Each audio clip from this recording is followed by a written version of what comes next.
In the summer of 1976, in a quiet neighborhood in East Sacramento, the police kept finding evidence of something that didn't quite make sense. Someone was breaking into homes, but not the way a burglar breaks into a home. He was coming in through windows and sliding glass doors, sometimes days before anything else happened, and he was rearranging things, moving a piece of furniture a few inches, unlocking a back door and quietly leaving it unlocked, taking a single photograph down off a wall and setting it somewhere else. He wasn't stealing. He was studying. He was practicing. And when he finally came for the people who lived inside those houses, he did things that no ordinary burglar, no ordinary attacker knew how to do. He understood how a police search perimeter would be drawn around a neighborhood and exactly where the edges of it would be weakest. He knew what a crime lab in 1976 could actually test for and what it couldn't, and he tailored his behavior to the gaps. He knew which streets a patrol car would drive down, and roughly when it would drive down them. He seemed, to the investigators chasing him, to know precisely how the police worked. Because he did. It would take 42 years for anyone to understand why. The man breaking into those Sacramento homes, the man California would come to know by a string of terrifying names, the East Area Rapist, then the original Night Stalker, and finally, decades later, the Golden State Killer, was, during those very years, a sworn police officer. He carried a badge. He wore a uniform. In the daylight, he was one of the men that frightened people were supposed to call for help. If cases like this one are the reason you're here, the ones that sat cold for decades until the science finally caught up to the killer, do me a favor and subscribe to Decades Cold. And tell us in the comments where in the world you're watching from. This is exactly what we do here, every week. Between 1974 and 1986, this one man committed at least 13 murders, more than 50 rapes, and well over 100 burglaries. He didn't confine himself to one town or even one region. He operated up and down the entire state of California, from the Central Valley to Sacramento to the beaches of Southern California, and for years the various police departments chasing him did not even realize they were all chasing the same person. He had 4 different names in 4 different places, and no one had connected them into one man. He had exactly one vulnerability, and only one. In an era before anyone dreamed it would matter, he left biological evidence behind at his scenes. Evidence that was meaningless at the time, because DNA testing didn't exist yet. And when DNA testing finally did exist, and they ran his profile against every criminal database in America, it matched no one. He had never been arrested. On paper, in the eyes of the system, he was a man who did not exist. Then, in April of 2018, a small team of investigators did something that had never successfully, publicly been done before in the history of American law enforcement. They stopped searching for the killer.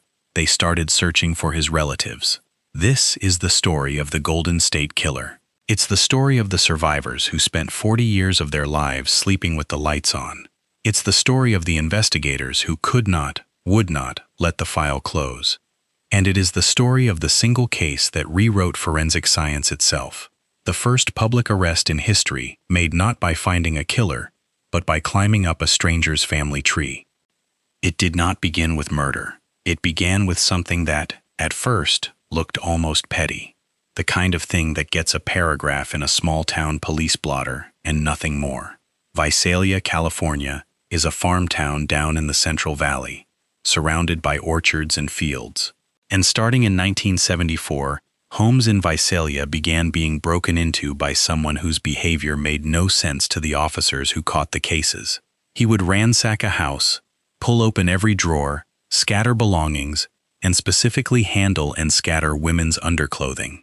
He would vandalize things, sometimes pointlessly, and then he would walk out, leaving behind cash sitting in plain view and jewelry worth real money, and instead take things of almost no value at all.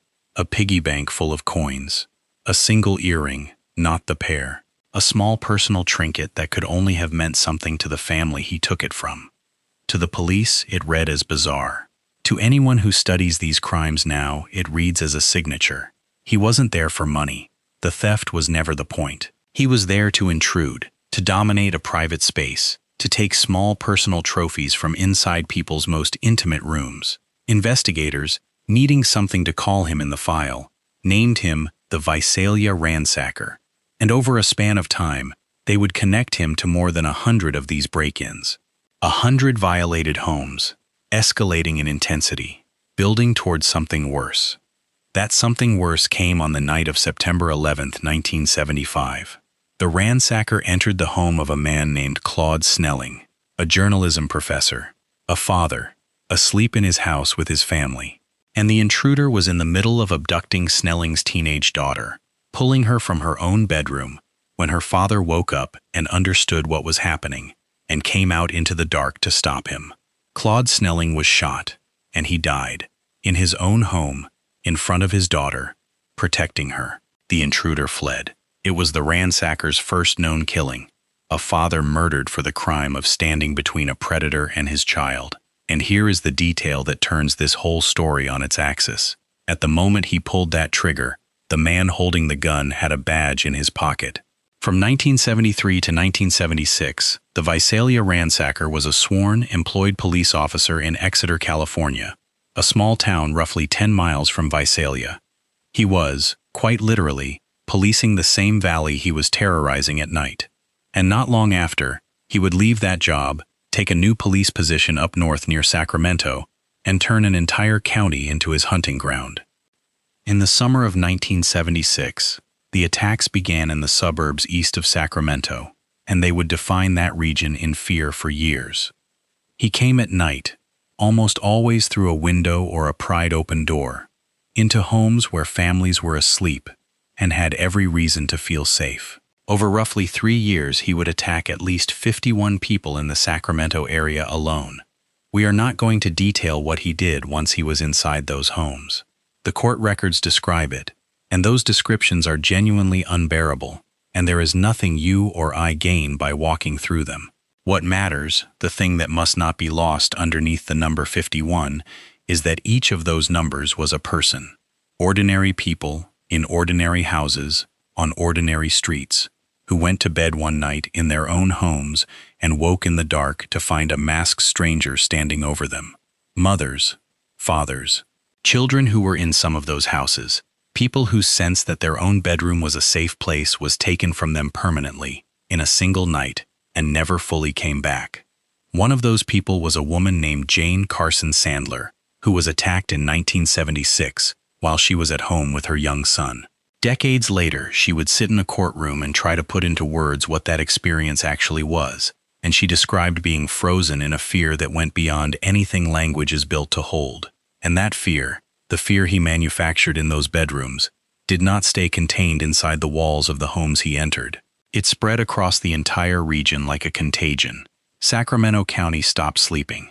Gun sales spiked. Neighbors organized patrols and sat up at night watching each other's houses. Locksmiths could not keep up with the demand for new deadbolts. Parents pulled their children out of their own rooms to sleep beside them, because no one knew which house he would choose next. What made it all so much more frightening was how prepared, how methodical, how in control he was. He scouted homes days in advance, breaking in to learn the floor plan and quietly unlock an escape route. He brought his own materials to bind his victims. He anticipated exactly how the police would respond and positioned himself in the gaps. And most chillingly of all, he taunted the community, making phone calls, making sure the people hunting him understood that he knew they could not catch him. For a while, the pattern held to that one terrible shape, a masked man entering homes at night, attacking the people asleep inside. But in February of 1978, he showed the region something new about himself, and it made an already terrified city even more afraid. A young married couple named Brian and Katie Maggiore were out walking their dog one evening in the Rancho Cordova area, an utterly ordinary thing to be doing, and somewhere on that walk they crossed paths with him. We don't know exactly what they saw, or what he thought they saw. What we know is that he shot Brian, and that Katie ran, screaming for help into the night, and that he chased her down and killed her too. They were not asleep in a bedroom. They were outdoors, on a public sidewalk, on a winter evening, walking a dog, and that told the investigators something that deepened the dread considerably. This man was willing to kill anyone who simply happened to see him. The Maggiores had not been targeted the way his other victims were. They had, in all likelihood, just been in the wrong place and seen the wrong face. Their murders remain, for many who study this case, among the most haunting. 2 young people killed simply for being witnesses to a monster out walking in the dark. And then, sometime in 1979, the attacks in Northern California simply stopped. The bedroom invasions ended. The phone calls ended. Sacramento, slowly, cautiously, began to exhale. The prevailing assumption was the comforting one people always reach for, that he must be dead, or that he'd been arrested and locked up somewhere for some unrelated crime, or that he had moved away for good. He had in fact moved away, but not in the way anyone hoped. He had moved south, and he had escalated. From 1979 through 1986, a series of murders began occurring across Southern California, in Goleta, in Ventura, in Dana Point, in Irvine. The pattern was distinct and terrible. Couples, attacked in their own homes at night, in a signature that Southern California investigators came to recognize as the work of one man. By the time it was over, at least 10 people were dead. The detectives down south, with no idea who he was, gave their unknown killer a name of their own. They called him the original Night Stalker. And here is the fact about this case that is, even now, almost impossible to fully absorb. For decades, nobody knew that the original Night Stalker of Southern California and the East Area Rapist of Sacramento were the same human being. Different counties, different police departments, different filing systems, different names in different case files, hundreds of miles apart. This was an era before agencies could easily share information, before a detective in Orange County could pull up a case from Sacramento with a few keystrokes. So one man carried out a single, continuous, statewide campaign of terror spanning more than a decade, and the state of California investigated him as though he were 3 or 4 entirely separate criminals. The scale of what he was doing was invisible, precisely because it was so large and so spread out. His last known crime came in 1986, the murder of a young woman named Janelle Cruz in Irvine. She was 18 years old. And then, once again, he simply stopped. No more attacks, no more killings that anyone connected to him. He didn't die, and he wasn't caught. He just stopped and went home and went to work and lived an ordinary life for another 32 years. It was only much later, once DNA testing had become a working reality, that the truth finally surfaced. Investigators went back to evidence that had been carefully preserved from crime scenes across the state, and they tested it. And the DNA told them what no detective had been able to see for all those years. The same man's genetic profile appeared in Sacramento in the north and in Orange County in the south. The East Area Rapist and the original Night Stalker were one person. Only then did California grasp the true size of what had happened to it, and they gave the man the name the whole world knows him by now, the Golden State Killer. So by the 2000s, investigators finally understood the shape of their enemy. One man, dozens of victims, a continuous reign of terror across the state, and, crucially, they had his DNA, a complete, unmistakable genetic profile, recovered and preserved from his crimes. In theory, that should have ended it. DNA is the most powerful identifier forensic science has ever produced, but it only works if you have something to match it against. They ran his profile through CODIS, the National Criminal DNA Database, again and again and again, across years. And every single time, the answer came back the same: no match. There was no version of this that worked, because CODIS only contains the DNA of people who have been arrested or convicted of qualifying crimes. And the Golden State Killer had never been arrested. He had lived his entire life, quite deliberately it would turn out, on the clean side of that line, never doing the one thing that would have dropped his genetic profile into the system that was hunting him. So the most powerful piece of evidence in the entire case pointed to a man with no name, no record, no existence in any database on Earth. It was a perfect key, and there was no lock for it anywhere in the world. They tried everything else. In 2016, the FBI and local agencies held a major national press conference, releasing updated composite sketches, announcing a $50,000 reward, and making a nationwide plea for the one tip that might finally break it open. And nothing came of it. Nothing that mattered. The case, after 40 years, appeared to be exactly what it had always been, unsolvable by any method anyone had. Unless, and this was the idea that would change not just this case, but the entire future of cold case investigation, you were willing to stop looking for the lock and start looking at everyone who happened to share a little bit of its shape.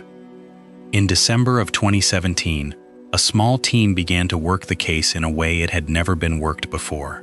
Among them was a criminalist named Paul Holes, who had personally chased the Golden State Killer for a huge portion of his career, and an FBI attorney named Steve Kramer. The idea they pursued was, at its core, breathtakingly simple. The criminal databases only contain criminals, so if your man isn't a criminal on record, they're useless. But there is another kind of DNA database in the world now, and it is enormous. The public genealogy websites, where millions upon millions of ordinary, law-abiding people voluntarily upload their own DNA to find long-lost relatives and fill in their family trees. None of those people are your killer, but some of them, statistically, inevitably, are related to him. Distant cousins who have never met him and never heard his name. You cannot find a man who has never been arrested by searching for him directly. But almost nobody is truly alone in the world.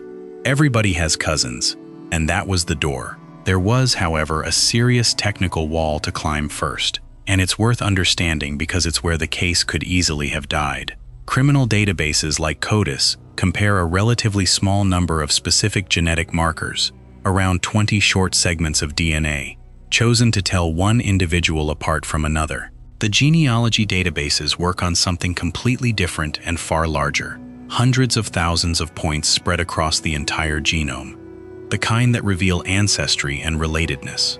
The two kinds of data are not compatible. You physically cannot take a standard police DNA profile and simply paste it into a genealogy website. To make the killer's DNA speak the genealogy site's language, the team had to go back to the original, decades-old physical evidence and run it again through a completely different, far more detailed kind of test. And this is where the entire case turns on the quiet, forgotten professionalism of one person working decades earlier who could not possibly have known what he was doing for the future. Back in 1980, a pathologist handling one of the victim's evidence kits had preserved a pristine, duplicate biological sample, going beyond what the standard of the time required, and frozen it. He saved a spare. He kept a backup, for no reason anyone could have articulated, for a future that had not yet been invented. And nearly 40 years later, that frozen sample turned out to be exactly good enough. It gave the 2018 team the high-quality DNA they needed to build the kind of detailed genetic profile the genealogy databases could actually read. Without that one careful decision in 1980, there is a real chance the Golden State Killer is still an unsolved case today. With a genealogy-ready profile of the killer finally in hand, the team uploaded it to a public genealogy database called GEBmatch. And to be clear about what that means, they were not searching for him. They were searching for anyone in that database of ordinary people who shared a meaningful amount of DNA with the unknown killer. And the database answered them. It returned a set of matches, people who shared a distant common ancestor with the Golden State Killer, not close relatives, third cousins, fourth cousins, people who had never met him, who had no idea what he had done, who had spit into a tube and uploaded the result out of simple curiosity about where their great-grandparents came from. The matches all pointed back toward a shared set of ancestors from the 1800s. And that is the precise point where the dazzling science ends, and the sheer, grinding human labor begins. Because a hit on a third cousin does not hand you a name. It hands you a vast, tangled thicket of a family that you now have to untangle by hand. For roughly 4 months, a small team of investigators and genealogists built family trees. Not one tree, dozens of them, branching in every direction. They started way back at those distant common ancestors in the 1800s, and they came forward through history, reading census records, marriage licenses, birth certificates, death records, obituaries, and old newspapers, tracing the descendants down generation by generation, marriage by marriage, child by child. They were watching for the specific place where the separate family lines they were tracing would finally intersect, because the intersection point is where the killer would have to be. And when the branches finally converged, the team was left holding a small handful of living men. Then came the filtering. Which of these men was the right age to have been committing these crimes from 1974 onward? Which of them had lived in California, in the right places, at the right times? In the Central Valley during the Ransacker years, near Sacramento during the East Area Rapist years, in Southern California during the Night Stalker murders. One by one, the candidates fell away, until the tree narrowed to a single man. He was 72 years old. He was living in a quiet, unremarkable suburban home in Citrus Heights, just outside Sacramento. He was retired. His name was Joseph James DeAngelo. And when investigators looked at his history, the pieces slammed into place with sickening precision. DeAngelo had been a police officer in Exeter, 10 miles from the Visalia break-ins, during exactly the years the ransacker was active. He had then been a police officer in Auburn, near Sacramento, during exactly the years of the East Area Rapist attacks. He had been fired from that Auburn police force in 1979, reportedly for shoplifting a hammer and a can of dog repellent, two of the very tools of the crimes he was committing in the dark. And he had gone on to live, quietly, for decades, right in the middle of the region he had once turned into a nightmare. But a family tree, no matter how carefully built, no matter how perfectly the history lines up, is not proof. This is the part of genetic genealogy that people most often misunderstand. The family tree gave the investigators a name, an extraordinarily strong lead, pointing at one man. It did not, by itself, prove that Joseph DeAngelo was the Golden State Killer. To do that, they needed the only thing that would hold up in a courtroom: DeAngelo's own DNA, taken directly from him, matched against the profile the state had carried for 40 years. And they had to get it without alerting a man who had spent his entire life being more careful than anyone alive. So they did the thing that only works because of how careless we all are with the pieces of ourselves we leave behind. They watched him, and they waited for him to discard something in public, a thing he'd once been so pathologically careful never to do at his crime scenes. Investigators collected discarded items that DeAngelo left behind out in the world. The DNA was pulled from those items, and it was compared, at last, against the genetic profile that connected the crimes in Sacramento, in Goleta, in Ventura, in Irvine, and it matched. On April 24, 2018, officers moved in and arrested Joseph James DeAngelo outside his home in Citrus Heights, 72 years old, a grandfather, a retired man, a neighbor whom the people on that street had waved to and said good morning to for years, never knowing. And when the arrest became public, the Sacramento district attorney, a woman named Anne Marie Schubert, said something that landed on the entire case like a hammer. And that gets to the very heart of why this case matters so much. She revealed that in more than 4 decades of investigation, 42 years of detectives, task forces, tip lines, and rewards, Joseph DeAngelo's name had never once come up. Not one time. He had never been a suspect. He had never been on a list. Not a single tip, in all those years, had ever pointed anyone in his direction. Every conventional method law enforcement had over 4 decades had completely and utterly failed to find him. He was caught by exactly one thing on this earth: the DNA of relatives he'd probably never met. Nothing else. The case that followed forced California to confront some genuinely hard truths about time and justice and what the law can and cannot repair. DeAngelo was charged with 13 counts of first-degree murder and 13 counts of kidnapping. But he could not be charged at all with the rapes, more than 50 of them, because California's statute of limitations on those crimes, as they existed in the era he committed them, had expired decades earlier. Let that sink in. Dozens of women who had survived his attacks, who had lived with them for 40 years, would never get to see him formally charged in a courtroom for what he had actually done to them. The law had simply run out of time on their behalf. Prosecutors initially announced their intention to seek the death penalty, and given the scale of the crimes, few would have argued with it. But there was a brutal, practical problem, and it was made of time as well. The case was built entirely on crimes that were now 40 and 50 years old. The witnesses were elderly. The survivors were elderly. A full capital trial, followed by California's notoriously long death penalty appeals process, could easily have stretched on for another decade or more. And the plain, painful reality was that many of the very people who had waited their whole lives for the truth would not have lived long enough to see the end of it. Justice delayed that long can become justice denied, simply by outliving the people it was owed to. So a bargain was struck, and it was, in its way, a form of justice tailored to the clock. On June 29, 2020, Joseph DeAngelo pleaded guilty to all 13 counts of first-degree murder. And as a condition of that agreement, this is the crucial part, he was made to do something that no ordinary conviction would have required of him. He was made to stand up in open court and admit, out loud, on the record, to the dozens of crimes he could never legally be charged with. Every rape, every survivor. The uncharged, time-barred crimes, spoken into the official record of the court, so that no survivor would have to spend the rest of their life being told that what happened to them had never been formally acknowledged. And then, in August of 2020, Joseph DeAngelo was sentenced to life in prison without the possibility of parole. He will die there. He is never getting out. Before the sentence came down, there was something else. And to me, it is the part of this case that matters more than the science, more than the arrest, more than any of it. For 3 days in August of 2020, in a room large enough to hold them all, a converted university ballroom, because no normal courtroom could contain the number of people this man had harmed, the survivors and the families came to speak.